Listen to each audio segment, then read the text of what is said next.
in the meeting is your consent to it being recorded and to the rebroadcast of the meeting on our YouTube channel. At this time, everyone in the room, please mute your phone, and people that are online, please mute your phone also. First thing on the agenda is first reading of ordinance 2022-004-005, one of the two.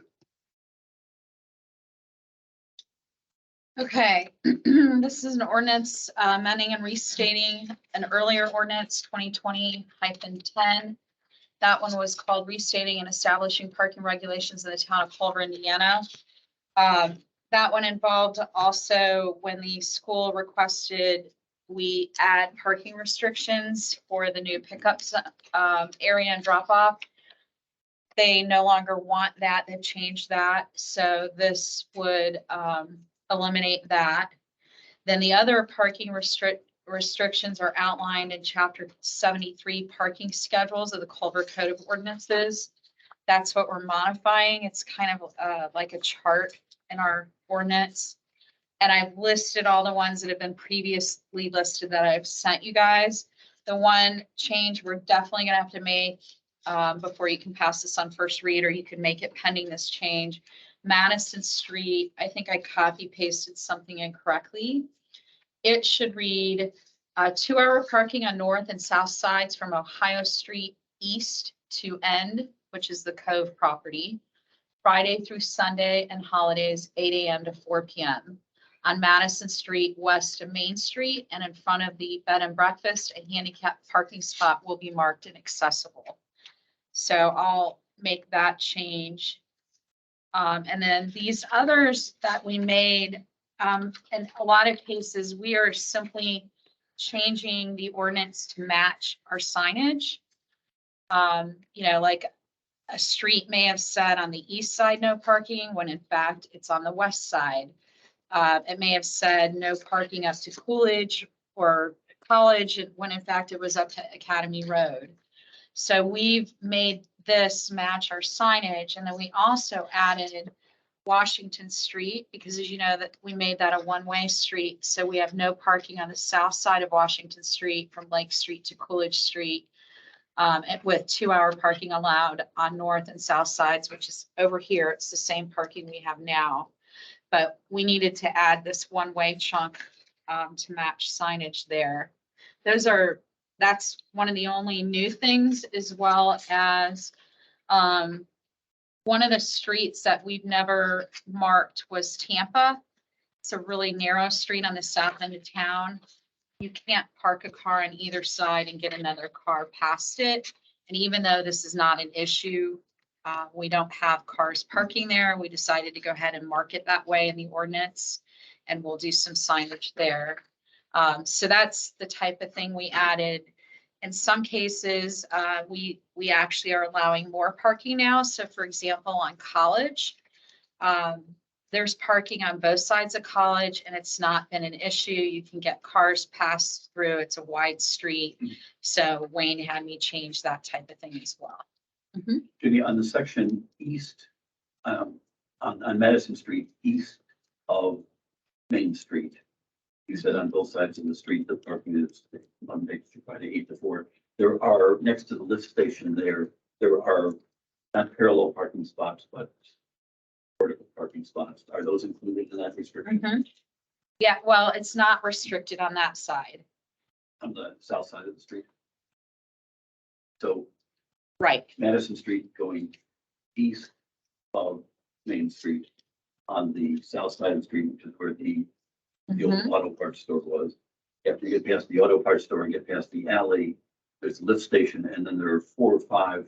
It's right now it's an 8 to 4 parking in those areas. Okay. Yeah.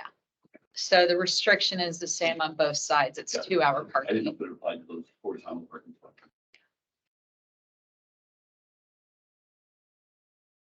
So what I want to do is just pass this on first read to give the public some time to look it over, and to make sure Jim can look it over and see if I screwed anything up in the way of wording it. That whole introductory section, I just used previous amended parking ordinances to figure that out. But I also wanted to make sure it was okay to reference chapter 73 of our code and the fact that there's a parking schedule section on there. It's titled parking schedules. So I'll make that Madison change. And then in between first read and second, and third, if you guys see anything else that pops up, let me know. And keep in mind, this is just the amendments. There's other parking restrictions in the original ordinance. Also, I noticed on Bill Ham, he needs another M on his last name. Oh, Thank you. oh. This is a template, so we probably need to change you in multiple places. Or the last one was, as your name is 1M. I just grabbed the old one. Okay, Careful is with there a complications. motion Right. to approve ordinance I better 2022 start dash that or I won't be 004, first read, subject to the changes that Jenny mentioned on Madison there. Okay. Street? Also move. Second. Motion made by Rich, seconded by Bill Ham to approve ordinance 2022 dash We're gonna 004. call it 005, Bill. 005, okay.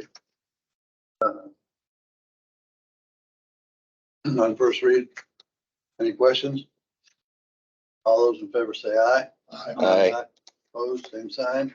Motion carries. Okay, we'll just put second Second. read on the next. Next on the agenda is unsafe building report. We have, at this time, one building that we're taking down. We've got 3 that have been cleaned up and back into usable, repairable condition. We had a meeting this morning with Mr. Reeston. Went over our list for the next month. So that's coming along well. I think we're doing a good job. And we're moving ahead with the demolition order on 709 Obispo. And I can tell you that at our next meeting on the 13th of September, we will be opening demolition bids. And we'll take them under advisement and then we got determination at the 27th meeting. So that's all I have on unsafe building. Town manager's report. Okay. We'll skip that first section because that was on unsafe buildings and dates.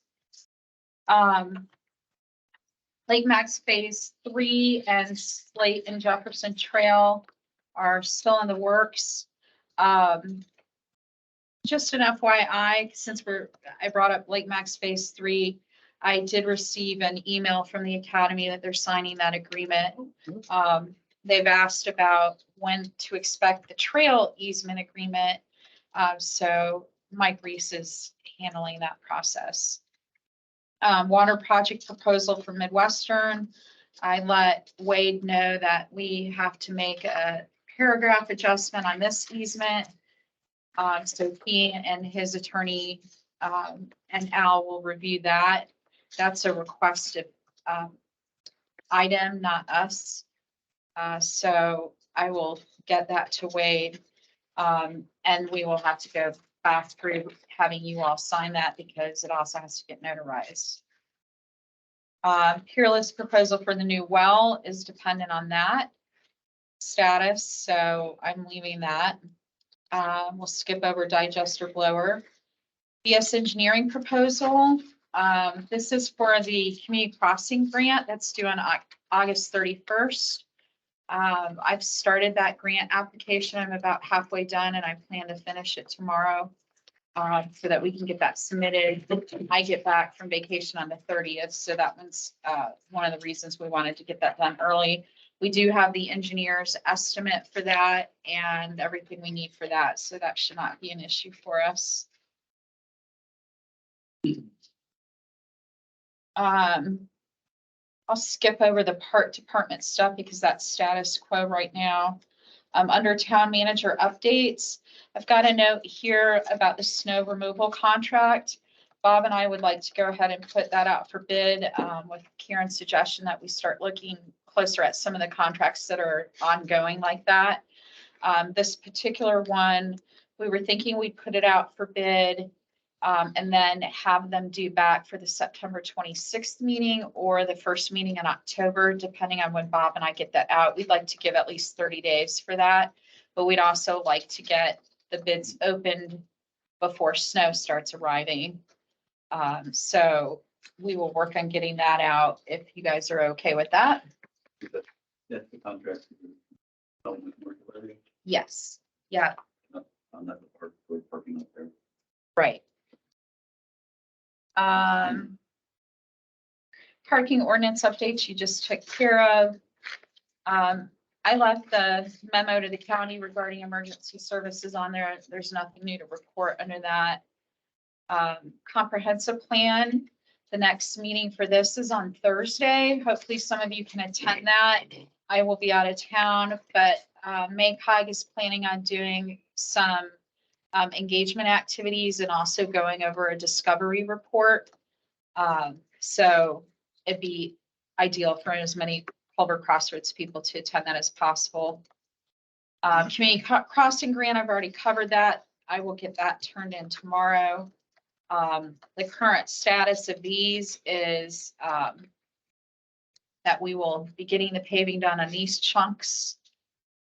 And then under special event permits, I've got the Stories and Stones, which is September 13th. This is the cemetery event that the library does. There's no road closures or anything like that. So kind of thinking that's I'm not even sure we need an event permit for it, but it is an event hosted by the library. So if you all would approve that. With both of these, so I'd like to have approval pending department head final approvals, just because these are still circulating. I would make a motion that we tentatively approve the Stories and Stones event request and the department of And Fall Fest? I'll get to that one next. Oh, you'll get, okay, just do one at a time, okay. Second. Motion's been made by Rich, seconded by Delam to approve the special event permit for Stories and Stones, September 17th. Any questions? All those in favor say aye. Aye. Opposed, same sign. Motion carries. Next is the Fall Fest one. This one has gone through a few of the department heads. And it does involve shutting down from Main Street from Washington to Jefferson in the downtown area. Organizers did send a letter to the businesses in that area, including the library, the bank, etc. And it should not affect too much the businesses because you'll still have some access to those. And I think you guys have seen how they set up Fall Fest, and temporary signage is being requested for Maine and Lakeshore.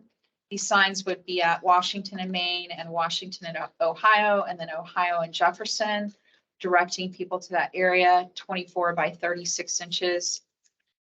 There are plans for a beer garden in the closed off area in downtown. Kind of like, I think they do that for Fall Fest every year. It will have security, and right now though, Wayne has questions about the size of it. So he's working with, I believe, Mark Demore Jr. on that. And then Amber reviewed this event form and has a question out about whether they're going to use any of our outdoor, those blow up toys that we received as a grant that the park stores. So in past years, they've put those on that block as well, or like in that grassy area. So this one, you may want to go ahead and approve pending those department head approvals, or we can look at it again at the next meeting. Are they also requesting use of the town tent? You know? No. Not to my knowledge. And again, I'd be happy to move that we tentatively approve the pending department and approval and resolution of the kindergarten with the stipulation that the concrete barriers be used to block off the street area. But the concrete barriers, Yeah. okay. Yeah. Just for safety purposes, especially with kindergarten there and the way they have. We've done that in the past, so that's good. It's been hit or miss the last couple of times, but I think we purchased them specifically for that reason, and I think for safety reasons. We should be sure to do that. I second. Motion made by Rich, seconded by Delham to approve all this request pending Wayne and the other department head approval. Any questions? All those in favor say aye. Aye. Opposed, same sign. Motion carries. Okay. Under broadband, I just literally today sent Jim a sample contract, and I don't expect you to give me like detailed feedback on that thing yet, but Is that the extent of the contract? I mean, it was pretty brief. yeah, that was my concern is do we need to, Yeah, I'm not comfortable with I mean, I'm not for having the big long contracts, but boy, that one seemed, yeah. I thought I'd take a stab at doing one based on some past ones and also based on our RFQ. Because our RFQ is yeah, pretty detailed on and the tech side. I would certainly recommend that, and we can talk about this, I guess we should do it now, but we need to put in there that for incorporating the spec request as part of the contract. That should be part of the contract. Okay, Does that include the cost to the citizens? Subscriber? Yeah, I think is Yeah, that- all of, That was Oh, like, where's that? yeah. yeah, that was part of the RFQ too, so. Okay, I'll do some work on that in the next 2 weeks, Jim, and maybe run a draft by Okay, you. yeah, I did take a look at it quickly, but I thought. this is Yeah, all- you had the same I gut agree. response I Yeah. did. Crossroads Culver, like I said, they meet this Thursday. The Crossroads Ready Grant application that did get submitted on time. And I've got confirmation they received it. Now we just wait to find out what happens there. I will say that the contractor, Alan Collins and his crew did a great job of giving me the documents I needed to get that submitted on time. And it was a bit last minute getting some of it, but they got it done. And that is it for now. Department head report. Jeff, are you online? Nope. There. I don't have anything for you tonight. I know Wayne's not online. Art? Just one thing, so at our last budget work session, it was brought up, potentially raising the prices and fees for code slip and just peer rentals in general. I had a conversation with Karen today, if that's something you guys do want to move forward with for the 2023 season, we do have to move, a little here, imminently. Usually every year I get my contract renewals out by October 15th, to remain in line with promoting that, doing the public hearing, changing the ordinance. We do have to move kind of quickly on it. Karen did provide me with a timeline, different options we can take to do that, but I want to confirm it's something the council is still interested in doing.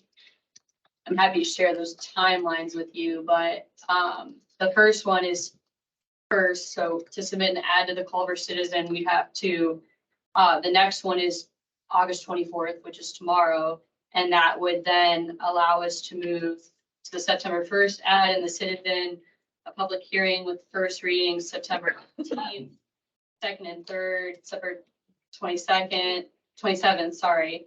And then that way we can get the ordinance to appear in a legal ad by October 6th.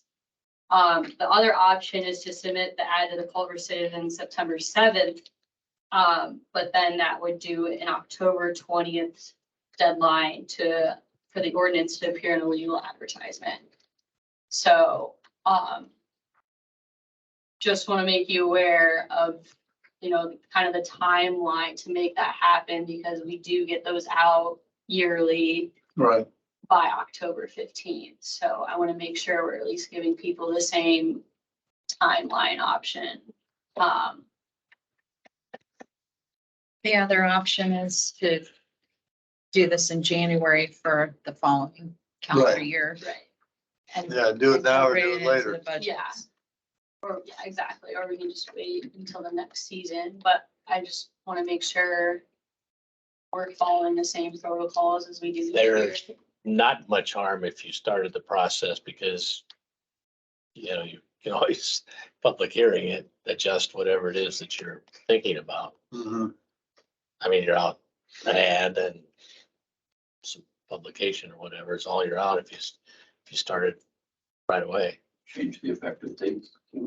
Suggestion. No, I'm just saying, no, I guess I don't see the downside in necessarily starting now. You're not committing yourself to an increase of any kind or a number until a later date. Jim, can't we use the pilot as Then you could, yeah. so we don't have to worry about the deadline on the citizen if we use the pilot as paper record? You could, but your practice has been using the citizen. And I think we should put it should be in the citizen. Mhm. Really Usually, good. if you put it in the pilot, it doesn't cost you much more to put it in the citizen, Right. but your I timing know what is you're saying, off. but for the It local should be residents, Citizen, yeah. we need to put it in the citizen just to alleviate any It'll look like pushback. Yeah, they're gonna think we're trying trying to to pull pull a fast one. Right. So. What do you think, Rich? Well, I think if we're gonna advertise, it should be in the citizen. I think that, a lot of people who don't live in town full time get that mailed to their home addresses. They would have no idea if it's in the pilot. Right. When they first noticed they saw it was when it appeared in their silver invoice from Amber. I think there would be a lot of pushback. And a lot of the snowbirds, get the citizen. Right, that's my Yeah. point. I think a lot of people get that mailed to their. So, I mean, we either do it this year or we just wait till next year. That to me is That's, the decision. that's the question. That's the question. Now, I don't care about the timeline this year. I care about, do you want to push it this year or do you want to do it starting in January? I think we push it this year. I agree with Bill. I think given what we saw on at least the preliminary budget first pass, I would agree. And we can always, if we decide to change an effective date on it, we could do that to make it effective 2024, I would suspect. So Bill, is that a motion that we Yeah, I'll make the motion that, move forward for this year? if we move forward for the, rental increase for this year. But I guess my one follow-up question to that then would be, which timeline do you all want? I can lay each one out for you, but one is getting it out to the Culver Citizen by tomorrow, and the other one is September 7th. The first one would be a completion, assuming everything, goes according to plan, a completion on October 6th. And then the second option is October 20th. Is this being driven by the discount, the 5% discount timeline? Yes, yeah, January 15th, yeah. So what keeps us from moving that back a little bit? We could, The discount? yes. Yeah, I had thought of that. I mean, we could move it. I'd be comfortable just based on my experience. We could move it a month. Yeah. February, March, but I wouldn't go later than Yeah. that just based on how things lay out in administration It stuff. just gives us a little more breathing room. Yeah, I think I'd be comfortable with a month. Yeah. When you do the ad, Jim, is it a general public hearing ad, or do you have to Well, put the actual rate you're gonna planning on post the changing it proposed to? rate, but you can always change the rate. Okay, so you do have to have a proposed. You can always go down. Yeah, you can always go down. You can't go up. So then the next question is going to be, in order to do this ad, we need to know what that proposed rate is going to be. Right. Again, back to the whole question of what timelines you want to follow. Well, it should be the second timeline, I would think. Okay, But if we chose the second timeline, it would be I would then give them on the flip side a longer, Right, right. yeah. You understand, Bill? That's- Because, well, we that's haven't September had 6th. any more It's budget still gonna be before the meetings next. about the council. rate. You mean September 7th, But- that Right. deadline? But if we change the deadline, or the discount deadline, then we got a third timeline. It's Right, more forgiving. I would do the second at the latest. right. And your timeline for early discount is January 15th, right? Yeah, So you could make it January 31st. yes. That's what Oh, okay. see what I'm saying? I'm good. So, That date's still before your next council meeting, so you still need to have some kind of Yeah, number. proposed rate. Well, we have a budget meeting next week. Yeah, but. yeah, but I see what she's saying. The 7th is That's what we're before saying. the council meeting. Yeah, so whatever that proposed increase is, and it, like Jim said, it could change after your public hearing, obviously. And you rewrite the ordinance because it's a, Amendment. But at the budget hearing, we could discuss what those tentative rates would be, and use that for the publication. Yeah. And then either affirm or change that at the Right. meeting, the following meeting. is that a work session or? It's a work session. Or the- Yeah, you But- can't. But no, what he's saying is that you decide what it is and then don't establish it except by ratification at your first meeting in September. Right. The only hiccup is if somebody changes their mind. But Someone else want to make the motion? It's on the floor. What is the second date? You mean the one, there's the So one that's tomorrow. tomorrow, the other The one is 7th. September 7th. Yeah, September 7th. Submit an advertisement to the Culver Citizen. I would make a motion that we I advertise. withdraw my motion. Oh, Well, nobody, yeah, okay. I'll leave that a second on it, so I don't know. Yeah, but what, are you, did you, No, I mean, Bill had made a motion. oh, I'll withdraw my second, sorry. Is there a second on my motion? I didn't think it was the second. I was thinking it. I guess he read my mind. I didn't hear one. Okay, I'd make a motion that we authorize publication for an increase in the 2023 peer slip be published on September 7th. After, Submitted. pardon me, Submitted on September 7th. submitted on September 7th. I second. motion been made and seconded that we submit on September 7th. Union Citizen, the peer slip increase. Any further discussion? And I take it that it's implied that you're gonna have budget hearings that's gonna help you Budget hearing. on- make a determination Right. as what that proposed increase might be. That's right. Because we had been discussing, we still got budget hearings to have. Yeah. Is that part of the And, motion? and that's gonna be in the work session, is that right? Right. So it's gonna be open to the public, people. It's open to hear the what- public, but that doesn't need to be in the motion. Yeah, well, To me, you just. I'd put it in the motion. I'm glad I'm recording this. Yeah, conflict. Okay, motion made by Rich, seconded by Bill Ham. All That's those- Ham, Bill, like Bill, Bill. sorry. And I'll accept the suggested amendment by the, by council. Oh, I thought it was And we'll push implicit in your motion. Karen can't record what we're thinking. Lovely. Any further discussion? All those in favor say aye. Aye. Opposed, same sign. Motion carries. Is there a reason that it's being increased? Is there just a matter of function? We haven't had one in like 5, 7 years. The pier is falling apart. We're falling apart. We're gonna need to, Increased cost on installation. Right. Installation. Inflation's 8%. all the above, Attend the public hearing, you'll hear all this. 10 budget hearing. Yeah, sorry, I would have given you guys more of a heads up, but we kind of pieced together the timeline today. Right, I Right understand. before this. and we're Yeah, like, we didn't talk about We any of got this. it, yeah, we didn't talk gotta about get any of moving this. on Yeah. it, so, appreciate it. I've been trying to kind of look into, other spaces and rates in the area. I'm not getting too lucky, but I'll keep looking into it, hopefully by, the budget meeting or work session, we'll have more information to Right. kind of go off of.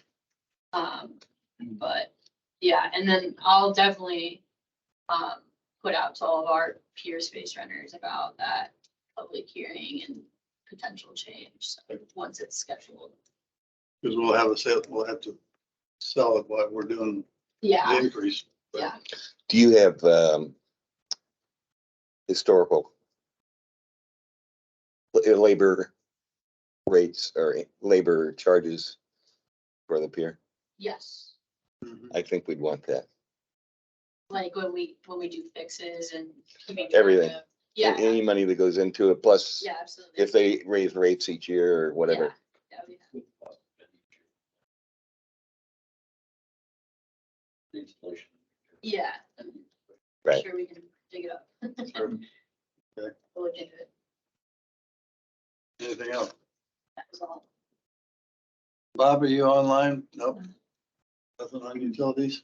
No. Boards and commissions. Land commission? Planning Commission did not have a meeting in August, but we are continuing to work on ordinance updates and changes, so hopefully we'll get that to you in the next 60 or 90 days. I've got the Planning Commission.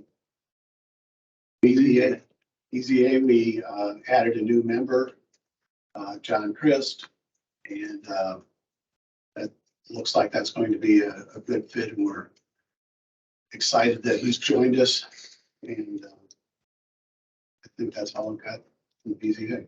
Sounds good. See Sally's not here. Redevelopment.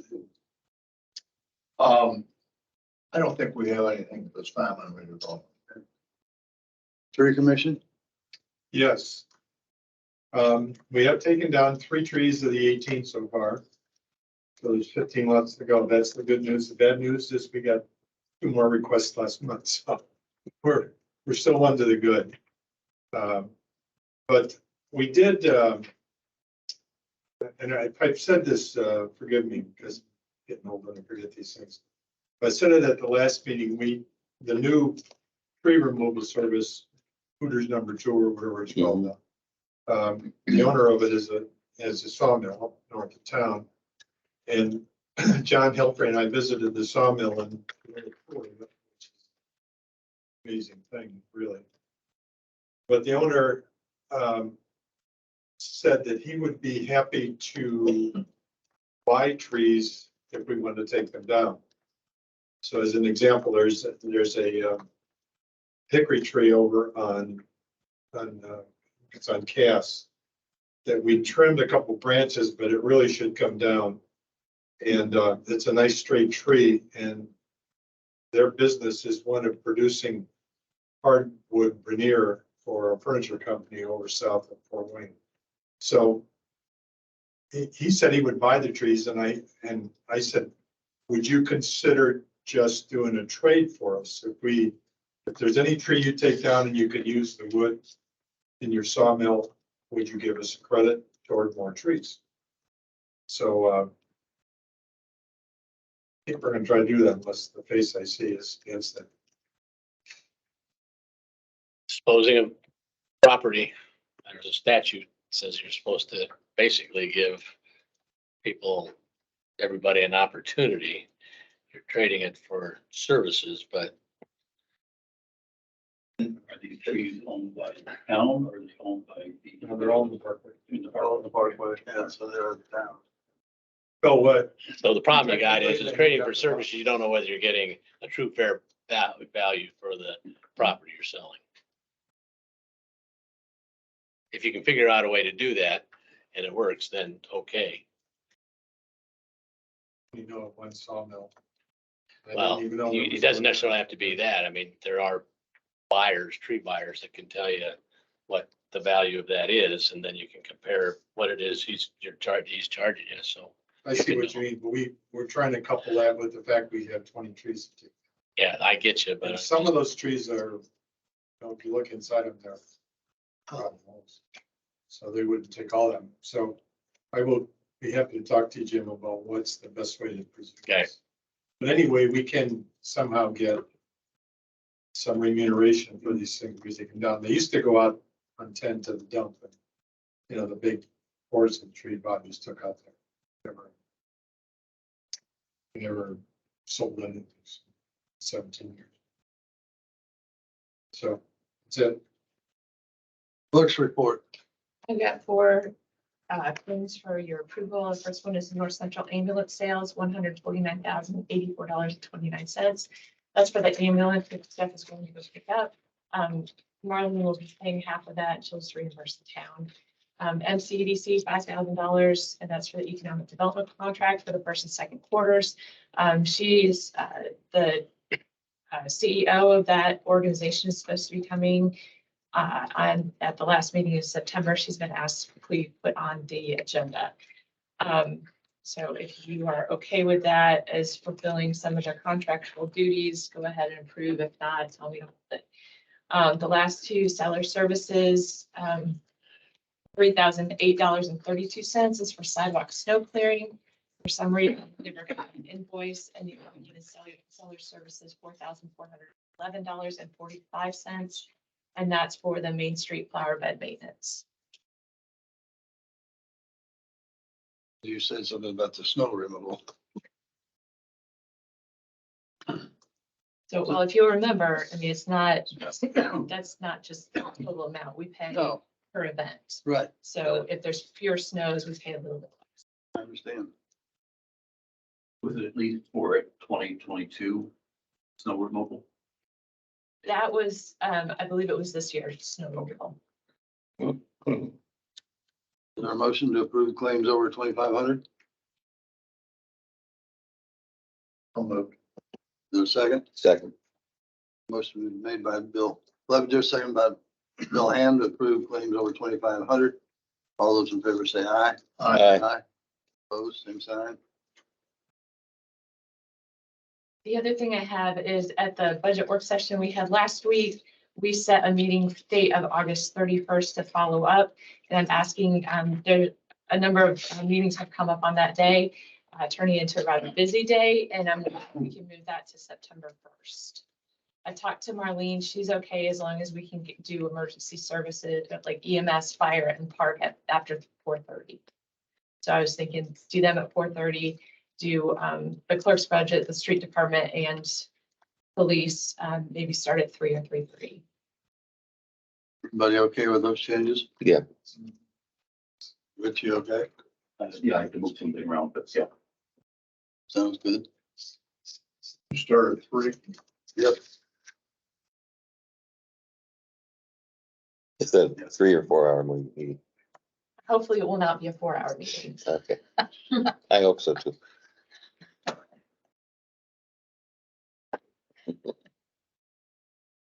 And that's all I have. Yes. Attorney's report. I was starting out with just two comments, and I've already kind of taken care of or talked about the surf business. And the only other thing is we have not received any brief on the 415 Lofts Plan Commission item. It's not due till 1st of September.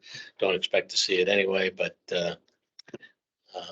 nothing's come in yet. So that's all I have, Mr. President. And there's a hearing, isn't there? Hearing's October 4th, October 4th. I think. That's what you said the last meeting. Well, I hope I said it right. It's October 4th. Anyone here for a utility shut off or ordinance violation? Anyone online for that? Moving on, citizen input. Very Chesapeake, 520 South Summit. I have a question about, process. And of course, I thank the council and the town for mowing the lawn at Akron, the vacant lot. Was done today. But I just need help understanding the process for that. I understand that that property is in limbo of some sort. And there's no clear or apparent owner or responsible party.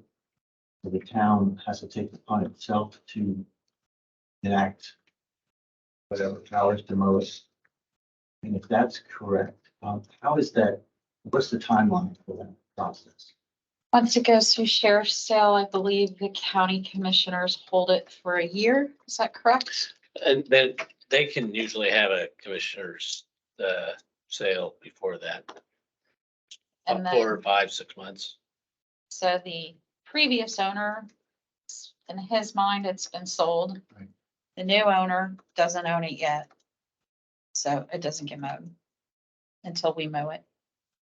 So if it doesn't get mowed, what's the process for the town getting involved in that mowing?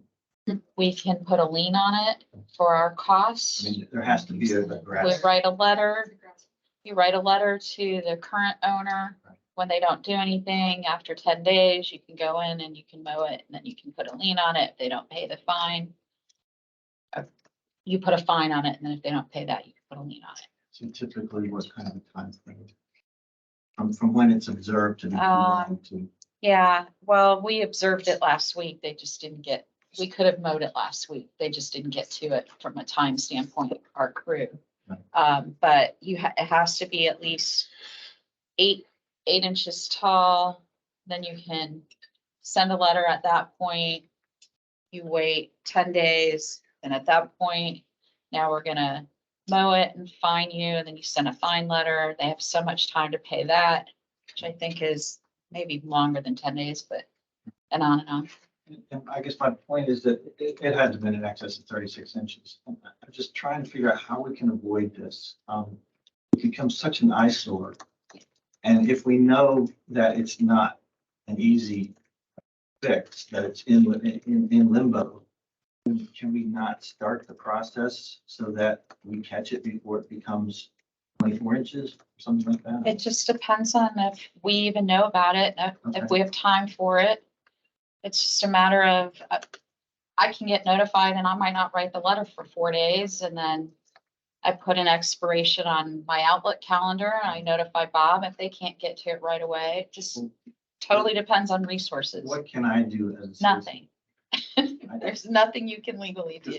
Notify us. Yeah, I mean, if I observe it at some point, I'm not trying to take my ruler out there, but after a while, it's like, Yes. hey, come on, guys. You can report it. And along that line, there is a concern that I mentioned a couple of times regarding Main Street and the lighting at the top of the building. And this, to me, seems like an easy fix. Send somebody out there, get them to fix it, and then pay the bill. Now, I understand that there's a uncertainty about which department is responsible for it, but ultimately it needs to be fixed. So why don't Are we you just- talking about businesses? On Main Street, The light bulbs up top The sod, Oh, sod lighting. Sod lights. I think it's responsibility. come loose. yeah. right now, it doesn't, there's finger pointing. No one knows where to put this responsibility. But it still isn't done. And if that's the process this town is taking, then I'd like to find a shortcut, because waiting for something to happen after a month or 2 months or whatever is not helping the community. It's not helping fix the problem. So we know it's got to be fixed. We know ultimately we've got to pay for it. So why can't we just hire an electrician or whatever, get it done, and then figure out which department gets to own the bill? Instead of, I was hoping it was going to be done by Lake Fest. But here we are going into Fall Fest. I guess is the assumption that we are supposed to get lights turned on Main Yeah, Street I don't- buildings? I don't. It's think not a it's department between issue. Departments, whether it's streets or Well, it's contract services. I think the discussion is whether it's the building owner's responsibility or it's the town's responsibility, and I think our position is that the side grant was done on the building owner's building, and it's their responsibility to maintain that. Yeah, we've never Okay, well, paid the electric bill for lights on this is more businesses. information I've gotten 2 months. The understanding before was that the redevelopment committee had commissioned these lights to be done, and that perhaps there was ownership with them. There wasn't certainty, so there was some sort of investigation or I guess I'd have to take that up with the redevelopment commission, but I believe they just purchased them for them through a facade grant. Right. They did not assume the electric bill for them okay, or so replacing them There or, was a collective effort for the building owners to say, yes, and that same program, for example, pays for a roof over Papa's, but we're no longer responsible for the roof. Okay. The facade program provides an incentive for businesses to invest in their business to fix things like old roofs, lighting, windows. Canopies. Yeah. So Size of the front. Yeah. they may do a special program like all the lights on Main Street and say, we're gonna go ahead and fund you to get that done. But it doesn't mean we're gonna foot the electric bill for you. It's the same thing when we pay a facade grant. Park and Shop did one to put their new roof on, but we're not responsible for the roof when it breaks or fails so or whatever. does the town of Culver have a vested ownership in the fact that the lights should be working and should all, you know, Well, that's a question for the council, not me, but I don't personally, as a council member, back when I was one and now, I don't think the town should be responsible for paying for the businesses to have lights on their buildings. so how can I, as a citizen, find out who's got the responsibility? Knock on This is the doors. business owner. Go to the business owner, yeah. That's fine, it's just it's the first I'm hearing of that process. Yeah, it's not really a process though. It's an ownership Well, issue. it's a process for me. The facade or the grant money given to purchase something might be a process, but it doesn't hold us to paying for it infinitum. It was a special project where they paid for So it. if they fail piecemeal, as they are doing now, the city doesn't have dog in that fight, so to speak. No, but the business owners could come into redevelopment and say, hey, we'd like to keep this plan going. Are you willing to foot the bill? And maybe it's along the same line, wayfinding. Wonderful idea, and now it's time to refresh them. Where does that go? We are looking at that Yep. through MACOG's comp planning process as part of what we're paying for. We may not want to update those. We may want actual signs. So we're not fixing those at the moment until we decide through the comp planning process. Okay, for the lights that are over top of Lucretia and Cafe Max, do you, off the top of your head, know who the ownership might be? Would that be Susie Mahler? Or- Yes, Susie's Cafe Max, but Lucretia is the Lucretia owners. Those buildings are all separate. Thank you. Mhm. Any other citizen input? Anyone online? Moving on, council issues. Bill Ham, I have none. William, None? Rich? None. And I have none. Is there a second? Second. Motion made by Rich, seconded by Bill Ham to turn the claims. All those in favor say aye. Aye.